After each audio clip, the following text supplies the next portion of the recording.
message to his IG story that, oh yeah, it's getting plenty of attention. The story reads, quote, "When you have something good, you don't play with it. You don't take chances losing it. You don't neglect it. When you have something good, you pour into it. You appreciate it. Because when you take care of something good, that good thing takes care of you, too." Double meaning here? Shannon, what is Lamar saying? Lamar, look, Skip, I'm not a cold reader. I'm not trying to decipher hieroglyphics, but you know what he's saying. He says, I'm that good thing. And if you treat me good, you pour effort into me, and you make a financial commitment to me, guess what I'm going to do? I'm going to be good to you. I'm going to make a commitment to you. And when you don't, well, I won't.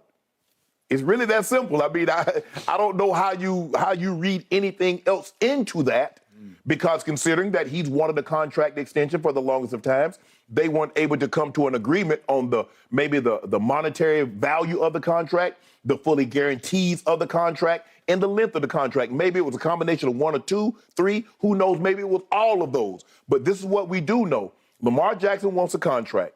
He wants the kind of money that he feels that he deems appropriate for someone of his skill set and what he's been able to accomplish in the league. The Ravens says, this is what we're willing to do based on your skill set, based on your history, and what we think long-term, because at the end of the day, we're not trying to have no baseball contract where we give you a 10-year deal and then year 4 of the deal, we already ready to get up out of it. So that's where they are. But what he's saying is, when you have something like me, of value, something of worth, something good, you take care of said item. And then said item will take care of you. I got to tell you, I was moved by this because as something of a writer myself, I appreciated the creativity of this message. It was written in pain. It was written with heartache. It was almost, if I might go a little biblical, remember Jesus spoke in parables? Yes. Because the message was more powerful within the parable than it would be if he just went straight on. So this was like a parable from Lamar. And the message is, I would have played hurt for you, but you didn't pay me. So you and I have been way ahead of this from the start, and we're going to say it again. Yes, Lamar quit on the Ravens because the Ravens had long ago quit on him. Correct. And it put him in a position that he despised. He despised having given his guts for this team, for risking his health for this team, and being the MVP of this league. And when it was time, right on time to give him what he had earned, they would not do it. Or at least they wouldn't do it the way Lamar wanted it done. Right. So he has taken something of a beating of late, because I knew it was coming, because some people are going to say, well, why don't you just suck it up and play for the team, Lamar? It's a playoff game, and it's a winnable playoff game, and you got a good team. Just do it for your brothers.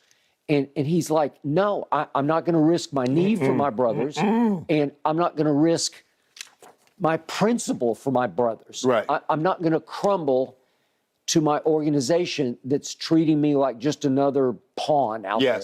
Yes. And I saw some quotes in The Athletic, anonymous quotes from various executives around the league, and one of them made the point, and you know John Harbaugh, and we both like John Harbaugh, but John Harbaugh never had Lamar's back, as in saying, look, he's just hurt. Right. There was no protection from the head coach. All the head coach would ever say is, I don't know what's going on. You're going to have to ask him. Right. So one of the executives anonymously was quoted as, that is absolutely how things are done every other place in the league, where the head coach will have the quarterback's back when he's in some contractual impasse. Except if your last name is Harbaugh, right? Says the anonymous executive. That is what him and his brother do, and there is only one other guy who handles business that way, and it's the guy with the cut-off sweatshirts up in New England. It is, and it's true. It is true. As much as I like and admire John Harbaugh, who you know fairly well, when it comes to this is old school. And he and his brother Jim, they're Belichick, man. They're going to lay down the law. This is company, Skip. Yes, this is company. And Skip, but I like what Calais Campbell said. He said you can't You can't let a guy like him go. There's always some new, exciting kid that has potential to go out there and be great. But this is a business of for sures and knowns, and you know who Lamar Jackson is. I think it's in the best interest of the Ravens organization to give him a long-term contract and make him the guy. Mm-hmm. Everybody thinks that except the one guy that signs the check, Mr. Bisciotti. He's the only one that needs to be convinced. Yep. He's the only one that matters. Because when you have something, when you guys have to, put in escrow excess of $200 million, yep, he's got to be for sure. Right. You know Ozzie very, very well. Know him very well. Ozzie Newsome. Mm-hmm. He has sort of graduated up the ladder, yeah. And he's not the active hands-on GM anymore. I assume he still carries weight and has input. Major.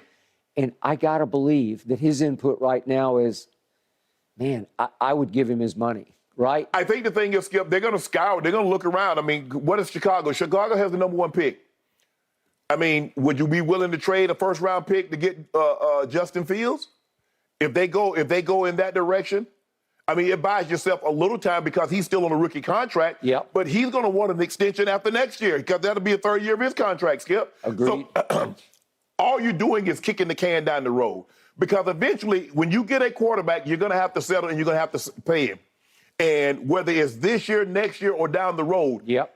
The one thing we know about quarterbacks is kind of like property out here in L.A. It ain't coming down. I don't care where you buy property at, Skip. If you buy property in L.A., it ain't coming down in value. Mm-hmm. Nope. Agreed. Quarterbacks' value, they're not coming down. It feels like this is over.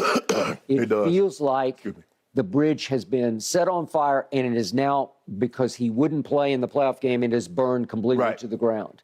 They wanted Lamar to be a good company man. Nah. And he wasn't going to do it. And I think they didn't like his attitude from day one because he came to camp holding in. I'll be here. I won't participate. My heart's not going to be in the preparation the way it usually is because you didn't pay me. Right.